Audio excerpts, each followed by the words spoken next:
Hermanos, buenos días, les saludo en el nombre del Señor Jesucristo. Y esta mañana yo quisiera que por favor me acompañen con la copia de sus Biblias al libro de Jueces. Jueces capítulo 11. Jueces capítulo 11. Y mientras vamos buscando nosotros en la palabra del Señor el capítulo 11 del libro de Jueces, yo quisiera hacer una breve introducción a nuestro tema antes de leerlo. Y yo quisiera hacerlo de esta forma, hermanos, con la ayuda del Señor. Cuando yo era muy joven, no recuerdo de qué edad, pero era joven, bastante, creo que todavía yo estaba en la secundaria y no había egresado del colegio, de la escuela. Un anciano, que no recuerdo quién fue, pero era familia mía, no estoy seguro si era mi abuelo, y perdónenme que yo comience la introducción de esta manera antes de leer la palabra del Señor, pero yo quisiera que preste atención a lo que les voy a decir en estos minutos, antes de leer la palabra del Señor. Pero yo les decía que cuando yo era muy joven, a mí me dieron el siguiente consejo: nunca, jamás le des un adelanto de dinero ni a un carpintero, ni a un sastre por su trabajo. Ese fue el consejo que a mí me dijeron, y yo quiero usar un poco este consejo que me dieron como una introducción a lo que yo quiero compartirles esta mañana. Ellos me dijeron, sin importar lo que te digan, nunca les creas, nunca les des un adelanto. Porque el día que ellos consigan el adelanto, te harás esclavo de ellos para rogarles que por favor cumplan con el trabajo que ellos te habían ofrecido.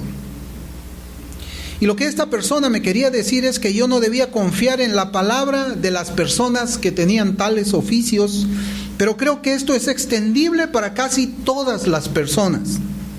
Y debo decir que quien me dijo este consejo tenía mucha razón, porque muchísimos años después yo cometí el error de darle un adelanto de dinero a un carpintero, y mi esposa es testigo de eso. Un adelanto de dinero para que haga unas mesas y unas sillas para un restaurante que nosotros teníamos pensado poner. Hermanos, y es cierto, yo me volví esclavo de esta persona. Esta persona no tenía palabra, me engañó. Me dijo que sí, que yo le diera el adelanto del dinero y que a la semana iba a tener las mesas y las sillas que él me estaba prometiendo. Hermano, era mentira. Esta era una persona que no tenía palabra.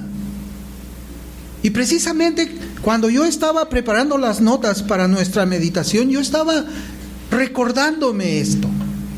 Y mi esposa está allí como testigo. Ni siquiera las amenazas que yo le llevé a esta persona de la policía hicieron de que él cumpla con el trabajo que tenía que hacerme. Y a las finales nos dio todo cuando ya era demasiado tarde y no se podía hacer lo que nosotros teníamos planeado. Y lo que yo quiero decirles, hermanos, es que nosotros vivimos en días en los cuales la palabra ya no tiene ningún valor. Ya no tiene ningún valor. En años anteriores yo recuerdo, hermanos, que bastaba un apretón de manos entre dos personas adultas para hacer un trato.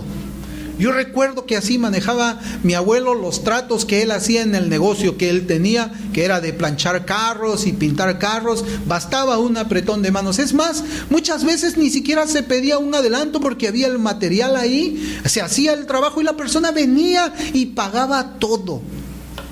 En esos tiempos todavía podemos decir de que la palabra tenía un valor tenía. Se hacían los tratos de esa manera, ¿no? Y el cumplimiento se hacía, hermanos, como si existiera un contrato por escrito. Es más, la palabra tenía mayor valor que un papel escrito. Y yo creo que la palabra de un hombre debe valer mucho, pero en estos días no es así. La palabra de los hombres en nuestros días ya no tiene ningún valor. Esa es la característica de las personas de hoy día. Por ejemplo, hasta los votos matrimoniales son quebrantados. aquellas promesas que se hace un hombre y una mujer delante de un altar, muchas veces un altar donde ni siquiera está la presencia de Dios, son quebrantados. ¿Por qué? Porque vivimos días en que la palabra, las promesas ya no tienen ningún valor. Pero la cosa no queda allí nomás. Aun cuando nosotros firmamos contratos en nuestros días, yo no sé si es que nosotros alguna vez hemos hecho alguno, ahora hasta se incluye una cláusula que dice en caso de incumplimiento de contrato. Ya no es suficiente ya firmar un contrato, hay que adicionar una cláusula. En caso de que no cumpla el contrato, se van a iniciar estas acciones contra tal persona. ¿Por qué? Porque la palabra no tiene valor. Los contratos tampoco tienen mucho valor. Es dudoso firmar hasta un contrato hoy día. Y nosotros podemos ver también de que a pesar de que existen, como la palabra ya no vale, existen los contratos y los contratos no valen por sí mismos, ahora se exigen garantías. Firmamos el contrato, pero me tienes que dejar tu carro. Firmamos el contrato, pero me tienes que dejar tu casa. Firmamos el contrato, pero me tienes que dejar tus joyas. ¿Por qué? Porque la palabra no tiene valor. El contrato no tiene valor. Simplemente la gente no nos cree ya. Ese es el tiempo en el que nosotros vivimos. Y posiblemente digamos nosotros que efectivamente la palabra de las personas ya no tienen valor. ¿Es verdad o no, hermanos? ¿Alguien podría decir que no? Ya no tiene valor la palabra, ¿no? Entonces yo quiero preguntar ahora, ¿la palabra de un cristiano tiene valor en estos días? ¿Tiene valor? ¿Podemos confiar en lo que un cristiano dice? Bueno, guardamos silencio. A veces estamos dudosos, no podemos decir sí, podemos confiar, pero tampoco si decimos que no podemos confiar, también sentimos que estamos pecando, que estamos hablando algo que no es bíblico. Pero si digo de que sí podemos confiar, de repente también estoy pecando. Porque vemos quizás de que hay personas que han hecho una profesión de fe, pero que ni siquiera en ellos la palabra tiene valor alguno. Entonces yo quisiera que veamos en Jueces capítulo 11, ahí donde estamos, y leamos la escritura desde los versículos 29 hasta el versículo 40. Y el título para nuestra meditación de esta mañana va a ser ¿qué valor tiene la palabra de un cristiano? ¿Qué valor tiene la palabra de un cristiano? Jueces capítulo 11, versículos del 29 al 40. Y la escritura dice: Y el Espíritu de Jehová vino sobre Jefté, y pasó por Galaad y Manasés, y de allí pasó a Mizpa de Galaad, y de Mizpa de Galaad pasó a los hijos de Amón. Y Jefté hizo voto a Jehová diciendo: Si entregares a los amonitas en mis manos, cualquiera que saliere de las puertas de mi casa a recibirme, cuando regrese victorioso de los amonitas, será de Jehová, y lo ofreceré en holocausto. Y fue Jefté hacia los hijos de Amón para pelear contra ellos, y Jehová los entregó en su mano. Y desde Aroer hasta llegar a Minit, 20 ciudades, y hasta la vega de las viñas los derrotó con muy grande estrago. Así fueron sometidos los amonitas por los hijos de Israel. Entonces volvió Jefté a Mizpa, a su casa, y he aquí su hija que salía a recibirle con panderos y danzas, y ella era sola, su hija única, no tenía fuera de ella hijo ni hija. Y cuando él la vio, rompió sus vestidos diciendo: ¡Ay, hija mía! En verdad me has abatido, y tú misma has venido a ser causa de mi dolor, porque le he dado palabra a Jehová y no podré retractarme. Ella entonces le respondió: Padre mío, si le has dado palabra a Jehová, haz de mí conforme a lo que prometiste, ya que Jehová ha hecho venganza en tus enemigos, los hijos de Amón. Y volvió a decir a su padre: Concédeme esto, déjame por 2 meses que vaya y descienda por los montes y llore mi virginidad, yo y mis compañeras. Él entonces dijo: ve. Y la dejó por 2 meses. Y ella fue con sus compañeras y lloró su virginidad por los montes. Pasados los 2 meses volvió a su padre, quien hizo de ella conforme el voto que había hecho. Y ella nunca conoció varón. Y se hizo costumbre en Israel que de año en año fueran las doncellas de Israel a endechar a la hija de Jefté Galaadita 4 días en el año. Hermanos, nosotros no vamos a discutir esta mañana acerca de si Jefté hizo holocausto de su hija en el sentido literal de la palabra, porque ese no es el tema. Particularmente yo creo que no fue así. Hay muchos académicos que creen que no fue así.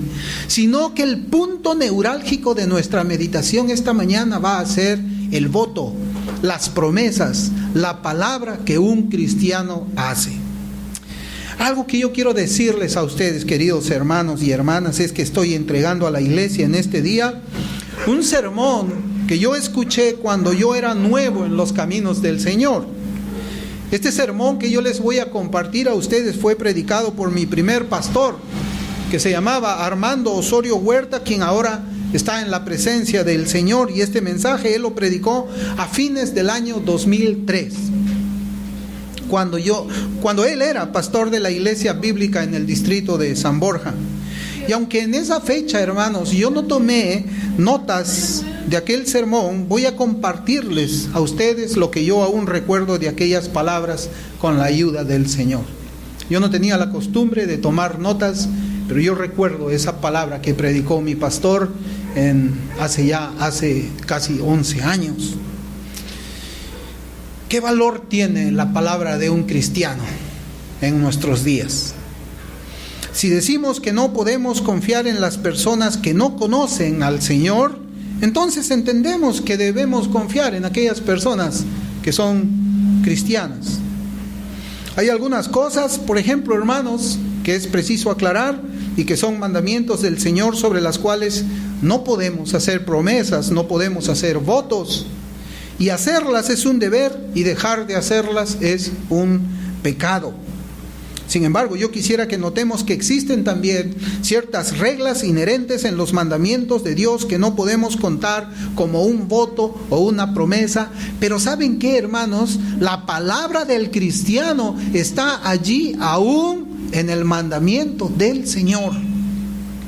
Y yo lo que recuerdo de esta predicación que hizo el pastor Armando Osorio hace 11 años atrás, es que él llevó una primera aplicación. Todavía vamos a hacer otras aplicaciones, pero la primera aplicación que él hizo fue la de congregar. Él aplicó esta palabra. ¿Cómo es que debe ser la palabra de un cristiano? Y la primera aplicación que hace de este voto que hace Jefté fue a la forma en que un creyente debe congregar en su iglesia local.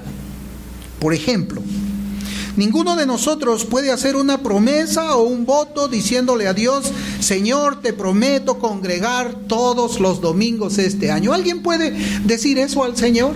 No. Nosotros no podemos hacer voto de eso. ¿Y saben por qué? Porque eso es un mandamiento.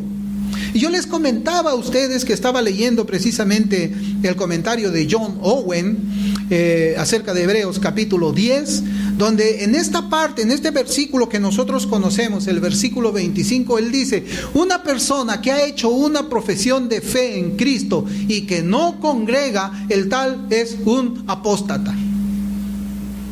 Es un apóstata, es alguien que ha hecho una profesión de fe vacía.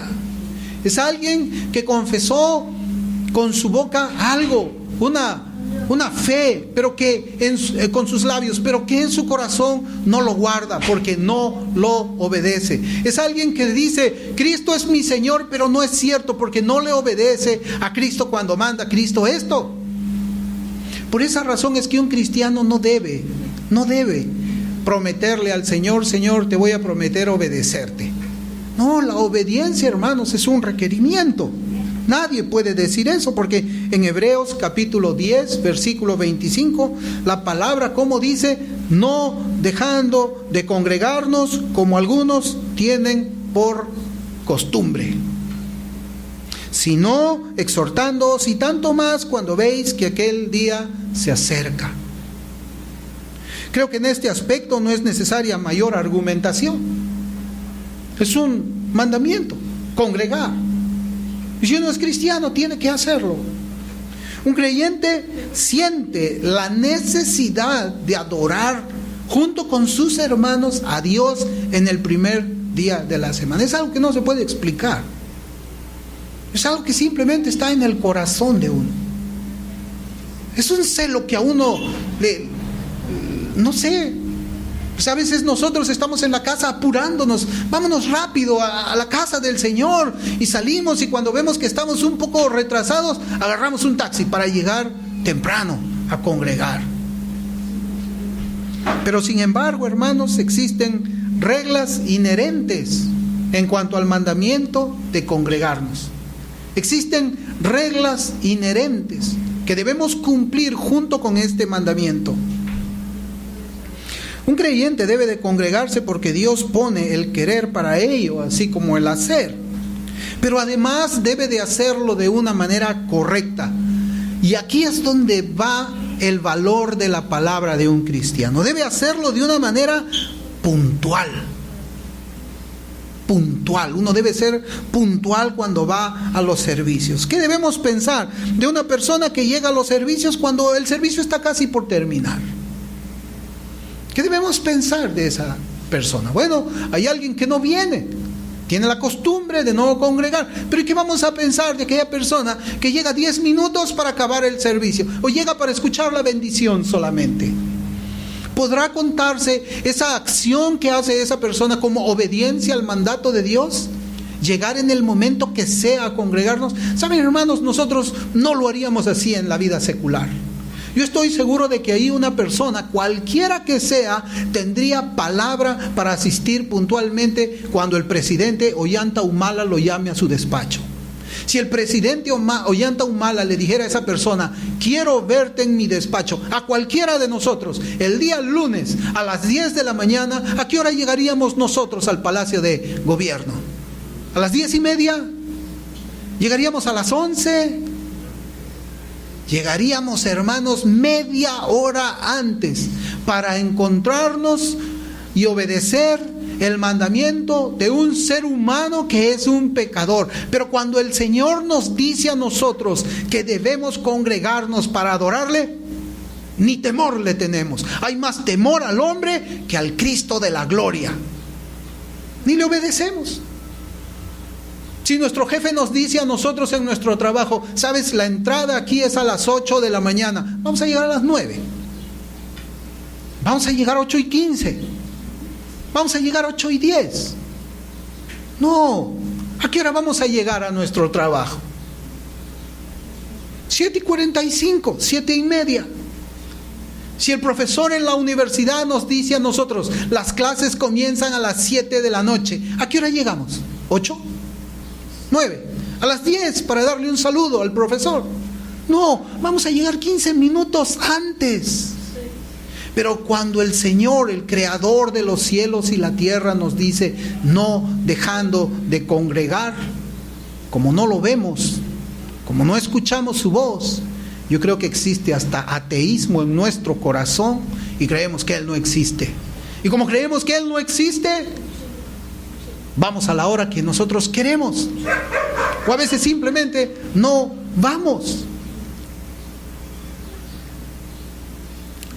Hermanos, estas comparaciones son duras. Pero son comparaciones que también yo las había escuchado antes. Y son comparaciones que quizás, estoy seguro, ayudaron en mi vida a corregir muchas cosas que yo estaba haciendo mal. Aunque cuando el pastor Armando Osorio estaba predicando, yo decía, este pastor está predicando para mí. No, estaba predicando para toda la congregación. Pero si sientes que se está predicando para ti, presta atención, porque sabes, estás en la misma situación en la que yo estuve hace 11 años. Y ese mensaje que hasta ahora yo lo recuerdo de mi primer pastor, me ayudó para modificar mi carácter, para formarme como persona. Hermanos, Yo siento pasión por congregar en el día del Señor. No siempre he sido yo ministro de su palabra, yo también he sido oveja. Y para mí, hermanos, disculpe que lo diga, para mí era un sacrilegio llegar tarde al servicio. Yo tenía que llegar lo más temprano posible para estar conversando con el pastor, con los hermanos, antes de que comience la reunión para adorar a Dios. ¿Qué podemos pues pensar de una persona que llega a los servicios cuando están casi por terminar? Que llega media hora después que comienza el servicio. ¿Y qué diremos todavía de esas personas que vienen por un tiempo y después por otro tiempo no los vemos? ¿Qué podemos pensar? Cuando se habla de congregar, no se está hablando que las excusas deban ser dadas al pastor. No, a mí no me tienen que dar excusas cuando no congregan. A mí no me tienen que dar excusas cuando llegan tarde. No, hermanos, ¿saben por qué no tienen que darme a mí ninguna excusa? Porque yo a ustedes no les he mandado nada. ¿Acaso yo les he mandado a ustedes que no dejen de congregar?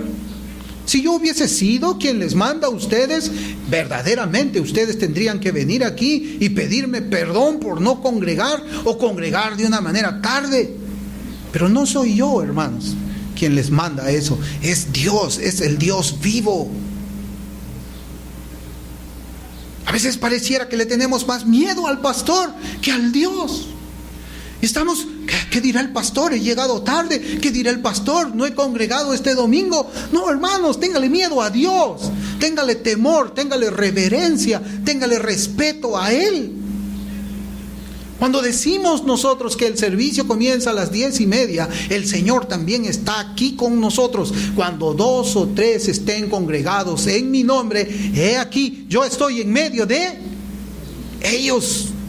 Cuando nosotros comenzamos con 2 el servicio, el Señor ya está aquí esperándoles.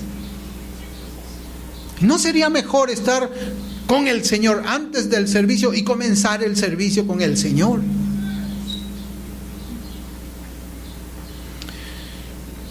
Cuando el Señor dice no dejando de congregarse, el creyente dice sí, obedeceré, sí, obedeceré. Y aquí debemos recordar lo que la palabra de Dios nos dice y que está relacionado con nuestro tema de los votos. En Mateo 5:37 dice el Señor: pero sea vuestro hablar sí, sí, no, no. Porque lo que es más de esto, de mal procede. De mal procede. Hermanos, pero cuando decimos sí, lo que en realidad queremos decir es: sí, todo me sale bien, congregaré con puntualidad. Si no se presenta nada en mi vida, entonces congregaré de manera puntual. Pero el Señor no nos está diciendo un sí condicional. No está hablando eso. El Señor nos está hablando de un sí afirmativo. No está diciendo ahí: si todo me sale bien, bueno, voy a obedecer. No, hermanos, no está hablando de eso. En realidad, aunque el Señor nos habla de un sí afirmativo, los creyentes lo hemos convertido en un sí condicional. Condicionamos la obediencia a nuestro Señor dependiendo de los sucesos que ocurran en nuestras vidas, como si el Señor no fuera Señor de los acontecimientos que nos rodean. Si no honramos el sí que le damos al Señor Dios, creador de los cielos y la tierra, el Todopoderoso, ¿cómo podrán creer en el sí que le damos a los demás humanos mortales? ¿Cómo es que las personas pueden creer en nuestra palabra si nosotros ni siquiera cumplimos nuestra palabra a Dios? ¿Cómo, hermanos? ¿Qué valor tiene la palabra de un cristiano? Con mi esposa conocimos también a un matrimonio cristiano a quienes se les había malogrado su televisor. Era cuando estábamos nosotros trabajando en una misión diferente. Y cuando se le malogró el televisor a este matrimonio, ellos fueron a un hermano que era técnico eléctrico en estas cosas de arreglar esta clase de aparatos, que estaba también congregando en la iglesia. Y este matrimonio le entrega su televisor al hermano, quedando con él en un precio y una fecha de entrega del aparato arreglado. Le entregó su televisor al hermano cristiano que es técnico. Hermanos, cuando se cumplió la fecha, el hermano electricista no cumplió con su promesa, con su palabra, de arreglar el televisor y entregárselo a ellos. ¿Cómo solucionó este problema? Este hermano cristiano que no tenía palabra, ¿cómo solucionó? Esto es lo más curioso todavía, ustedes no lo van a creer. ¿Saben cómo solucionó el electricista este problema? Dejó de congregar. Dejó de congregar para que ya no le busquen a pedirle más el bendito televisor. Sí, dejó de congregar. Añadió más pecado a su pecado, porque ya comenzó no teniendo palabra y después dejó de congregar para desobedecer al Señor. Este matrimonio tuvo que ir hasta la casa del electricista para recuperar su televisor. Este era en aquel entonces un matrimonio mixto. La esposa era creyente, el esposo no era creyente. ¿Y saben ustedes lo que hablaba el esposo no creyente de los cristianos? Cuando nosotros hacíamos el servicio en la casa de ellos, porque ahí era donde nos reuníamos para hacer el servicio. El servicio, hermanos, ustedes no tienen idea. Todos nosotros estábamos metidos en el mismo saco. Y lo decía así: los cristianos son esto. Blasfemaba el nombre del Señor. Bueno, el Señor ahora lo ha salvado a él. Y él ha llegado a entender de que hay cristianos y cristianos. Pero en ese tiempo, hermanos, este hombre que hizo una promesa fue piedra de tropiezo para otras personas. Y el marido incrédulo todavía le reprochaba a su esposa, como si su esposa tuviera la culpa de lo que este electricista estaba haciendo. Y él decía: ¿así son todos los cristianos? Él preguntaba: ¿qué diferencia hay entre un creyente de uno que no lo es? Ya que todos son mentirosos, no tienen palabra. Por eso, hermanos, nuestra pregunta en esta hora es: ¿qué valor tiene la palabra de un cristiano? ¿Qué valor tiene nuestra palabra? Matthew Henry comenta del pasaje de Mateo 5:37 diciendo: mientras peores sean los hombres, menos comprometidos están por los votos. Mientras mejores sean, menos necesidad hay de votos, de promesas. Aquí él relaciona el compromiso con las promesas. ¿Qué valor tiene la palabra de cada uno de nosotros como cristianos? ¿Qué valor tiene la palabra de cada uno de nosotros? ¿Pueden confiar las personas en nosotros? ¿Podrían? Es nuestro sí, sí, y nuestro no, no. Otro pasaje, hermanos, que yo quisiera que nosotros meditemos junto con este pasaje de Jefté, está en Primera de Samuel, capítulo 1. Primera de Jefté, capítulo 1. Y vamos a leer desde el versículo 9 hasta el versículo 11. Este es otro pasaje por el cual aprendemos nosotros de las promesas al Señor. Primera de Samuel, capítulo 1, versículos 9 al 11, dice la Escritura: y se levantó Ana después que hubo comido y bebido en Silo. Y mientras el sacerdote Elí estaba sentado en una silla junto a un pilar del templo de Jehová, ella con amargura de alma oró a Jehová y lloró abundantemente.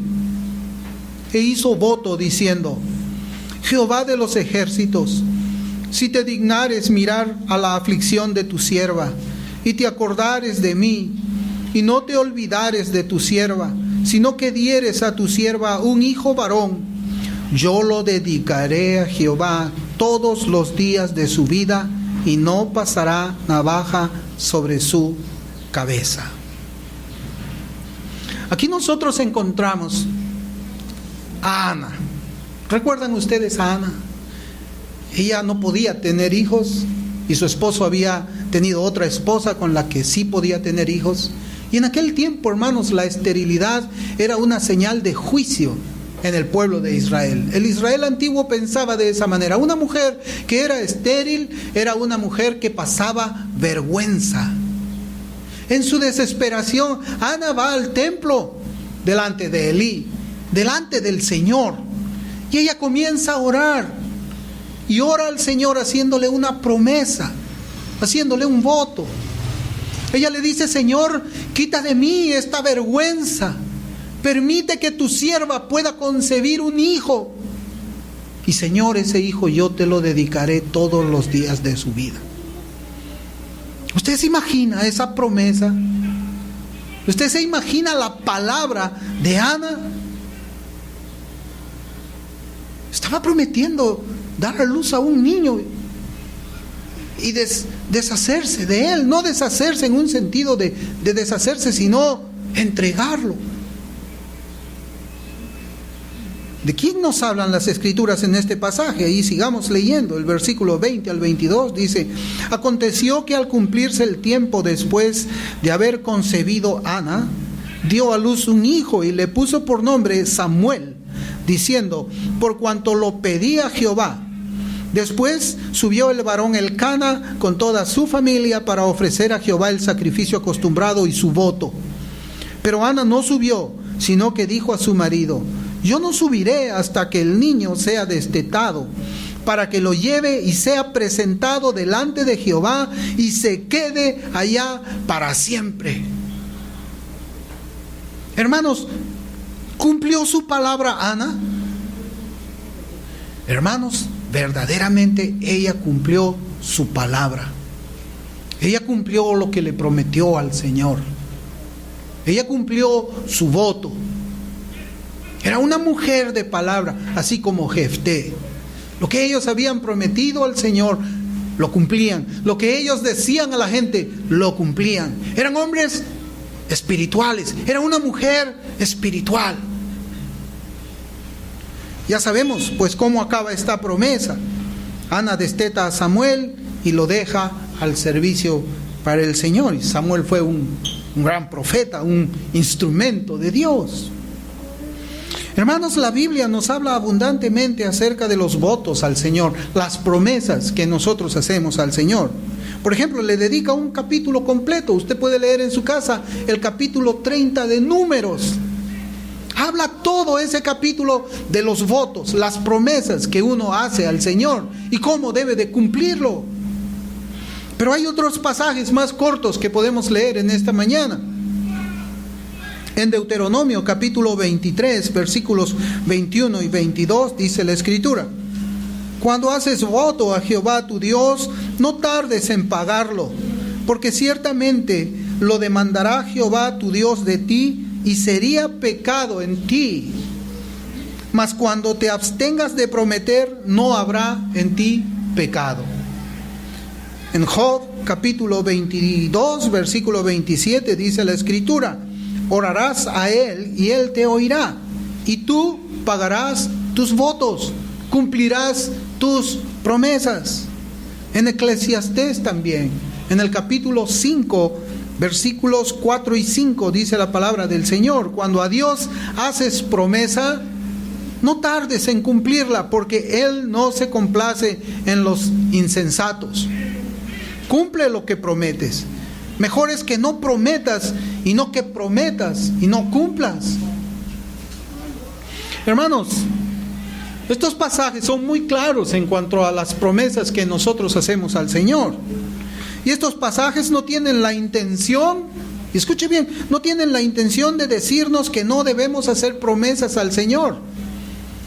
Esa no es la intención del pasaje, esa no es la intención de esta predicación, que nosotros no hagamos promesas, que no hagamos votos al Señor, sino que debemos de abstenernos de hacer votos a la ligera. Hacer votos a la ligera. El contexto de Eclesiastés 5, si usted lo revisa, es uno donde se habla de adoración. Comienza así, hablando de adoración. Es decir, nos habla de los votos hechos en adoración a Dios. Y que esos votos no deben ser hechos a la ligera. No deben hacerse a la ligera, de tal manera que nuestra relación con Dios se quebrante. Porque cuando no cumplimos los votos al Señor, nuestra relación con Él está quebrantada. Es pecado. Y ahora debemos preguntarnos, ¿qué es un voto a la ligera? Hermanos, un voto a la ligera es una promesa la cual es imposible de ser cumplida. Es ofrecer algo que se sabe que no puede ser cumplido. Ahí nosotros podemos poner cualquier pensamiento en nuestras casas, en nuestras cabezas. Yo podría decirle, Señor, si tú me concedes esto a mí, Señor, entonces yo te voy a regalar mi carro. Si yo no tengo carro, ¿qué promesa es esa? Señor, yo quiero prometerte mi primogénito. Pues yo no tengo un primogénito, ¿qué promesa es esa? Son promesas que uno no puede cumplir. A veces en la desesperación las personas, cuando están pasando tribulaciones, cuando están pasando muchas cosas, son muy propensas a cumplir más, a prometer más al Señor, perdón. Están pasando una enfermedad, Señor, yo te prometo que voy a hacer esto por ti. Están pasando una situación de escasez, Señor, yo te prometo esto para ti, ayúdame. Y cuando el Señor obra, cuando el Señor ayuda, cuando el Señor sana, ¿dónde quedaron esas promesas? ¿Fueron cumplidas? ¿Fueron honradas? No solamente cuando estamos pasando tiempos de aflicción. Porque la promesa no es solamente, hermanos, el producto de una desesperación de la persona ante las circunstancias que le están rodeando. No, no es solamente eso. Nosotros estamos obligados a consagrar nuestras vidas, nuestros bienes, nuestros tiempos a Dios. Eso es lo que Dios demanda de nosotros. No podemos hacer promesa sobre eso, sino que el voto es motivado en el alma del creyente por un espíritu de piedad. Piedad y gratitud a Dios. No es solamente una promesa por lo que el Señor va a hacer por mí, sino es una promesa por lo que el Señor ya hizo por mí. El Señor me guarda a mí de los malhechores, de los ladrones. ¿Cuántas veces el Señor nos ha librado de asaltos y de todas esas cosas? No es un motivo eso para prometerle algo al Señor. ¿Cuántas veces el Señor ha sido fiel en poner un pan en nuestras mesas, en darnos salud, en guardar nuestra salud y no enfermarnos? ¿No es eso, hermanos, un motivo para agradecerle a Dios por medio de una promesa a algo? Por eso la promesa no es solamente algo que nosotros debemos hacer cuando estamos pasando tiempos de aflicción, sino también cuando estamos pasando bonanza, cuando estamos recibiendo bendiciones de Dios. Y el propósito del voto no es comprar el favor de Dios tampoco, sino que nace espontáneamente de un alma que es agradecida con el Señor, con su Señor, por las misericordias infinitas que Él nos regala. ¿Ha visto usted eso, hermanos? ¿Ha visto usted de que su cuerpo no se enferma? ¿Y usted por qué cree que no se enferma? ¿Porque usted se alimenta bien? ¿Porque usted vive apartado de personas que pueden contagiarle alguna enfermedad? Hermano, usted no se enferma, ni yo me enfermo, porque Dios es bueno. Porque Dios nos guarda. ¿Por qué cree usted de que los malhechores no les asaltan a ustedes? Les asaltan a muchas personas, pero a ustedes no les asaltan. ¿Por qué? Ustedes tienen una apariencia más temerosa. ¿O los ladrones creen que ustedes tienen un fusil en su bolsillo? No, hermanos, es por la gracia y la misericordia de Dios. Y nosotros hemos aprendido a vivir viendo cómo es que esas gracias infinitas de Dios en nuestras vidas, en mi vida personal, se han manifestado de una manera gloriosa. ¿Cuántas veces les he compartido las cosas que Dios ha hecho conmigo? Pasamos aflicciones, pero sus bendiciones son las que más recordamos nosotros. Un creyente que ve el favor de Dios en las diferentes situaciones de su vida se presenta agradecido a Dios y le ofrece de lo recibido. Se lo ofrece por medio de un voto, de una promesa. Hermanos, Jefté cumplió su voto. Ana cumplió su voto. Ambas fueron promesas a Dios que podemos decir que fueron muy serias. Estaban hablando de sus hijos. Eran promesas de peso, podemos decir nosotros. No era cualquier cosita, como también se dice. En la promesa estaban sus hijos. Y ellos lo cumplieron. Lo cumplieron fielmente al Señor, posiblemente con lágrimas. Como decía ahí la Escritura, Jefté rasgó sus vestidos, una señal de dolor en su vida, pero cumplió. Y su hija todavía le animaba: Padre mío, si hiciste promesa al Señor, cumple tu promesa. Él ha cumplido lo que tú le habías pedido. Pero en esta era posmoderna en la que vivimos, ya hemos dicho que es una en la cual la palabra ya no tiene ningún valor. Posiblemente para los que siguen la corriente de este mundo, cumplir un voto de tal naturaleza sería una locura. Cuando las personas vean que nosotros cumplimos nuestras promesas a Dios, dirán: pero tú estás loco, ¿qué tienes? ¿Por qué vas a darle esto al Señor? Úsalo para ti. Úsalo para tu placer. Úsalo para tu diversión.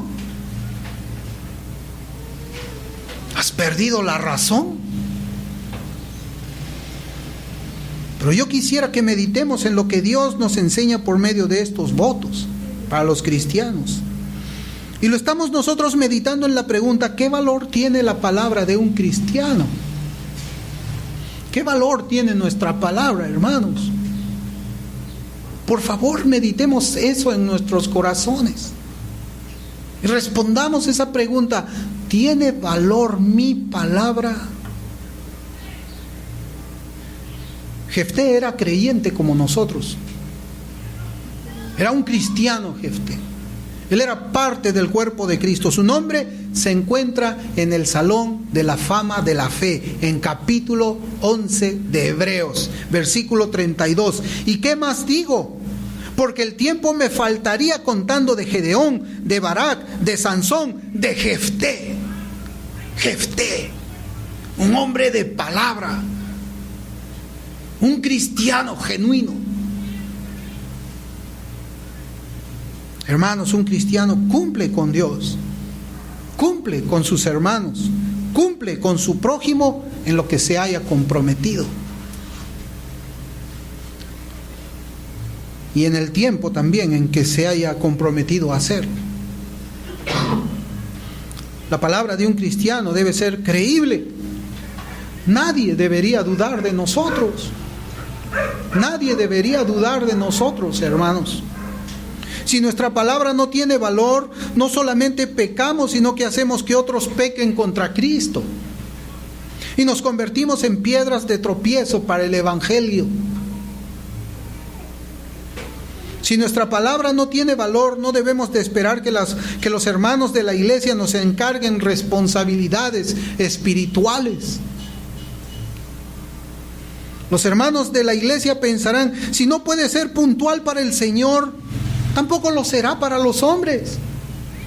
Si no puede venir temprano a un servicio, ¿qué podemos esperar que dé para el Señor? Si no puede levantarse temprano de su cama, ¿cómo va a golpear las puertas del infierno? Si no puede contra su carne, si no puede gobernar su carne, ¿cómo podrá ser guiado por el Espíritu?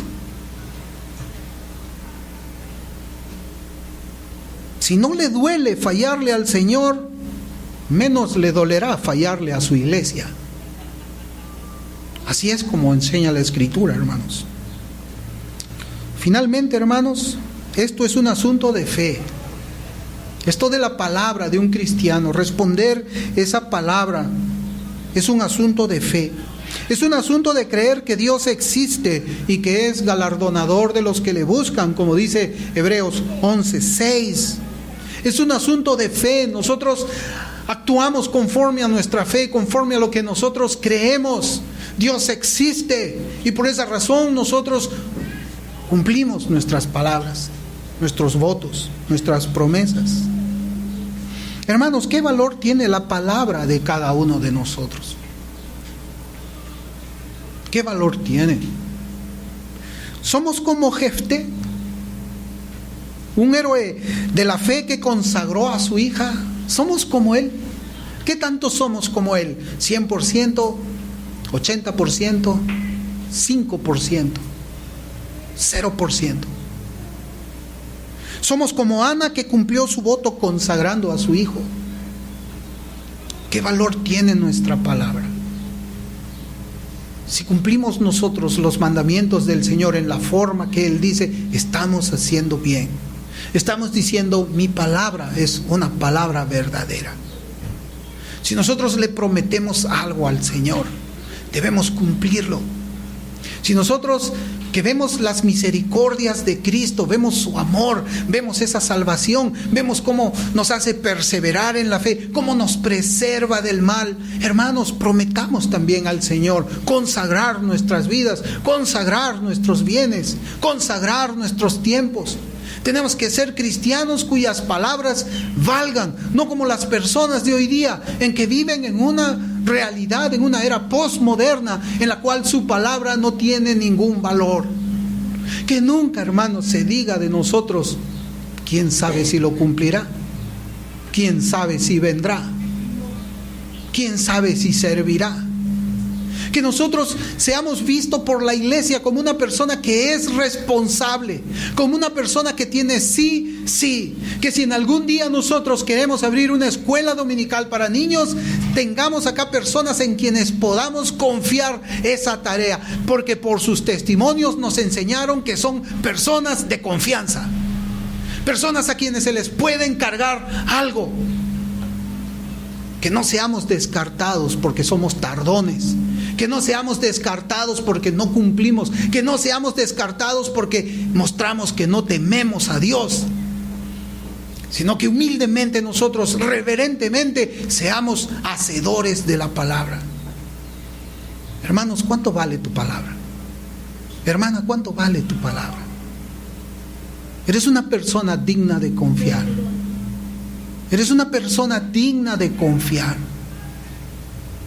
Eres una persona que podrá ser usada como un instrumento para el Señor, para su obra, para la expansión de su evangelio, para la edificación de su iglesia. Eres una persona así. Tu iglesia te ve así. Meditemos en esto, hermanos. Ahí tenemos el ejemplo de Jefté. Tenemos el ejemplo de Ana. Tenemos el ejemplo de esos grandes hombres de la fe que hicieron muchas cosas sin saber a dónde iba. Dice que Abraham salió solamente por la fe. Creer en Dios, creer que Él es real. Y seamos hermanos y hermanas, cristianos, cristianas, con una palabra que vale, una palabra que tiene valor. Vamos a orar. Bendito Dios, te damos gracias, Padre, por lo que tú nos enseñas por medio de tu palabra. Hace 11 años, Señor, yo escuché este mensaje. Y hasta ahora, Señor, en mi corazón yo lo escucho. Y lo he compartido con mucho amor, con mucha pasión también con mis hermanos aquí. Ahora que por tu gracia soy un ministro, para que este pueblo también, Señor, tenga el mismo sentir. Sea un pueblo cuya palabra tenga valor. Un pueblo, Señor, en el cual se le pueda confiar las diferentes tareas necesarias para el expandecimiento de tu reino aquí en la tierra. Que seamos cristianos en quienes otros cristianos puedan confiarnos tareas y puedan esperar también una respuesta favorable, que sea nuestro sí, sí, y nuestro no, no. Ayúdanos, Señor, a que vivamos así siempre, Señor, en el temor a ti, a tu palabra. Te damos las gracias en el nombre de Jesús. Amén.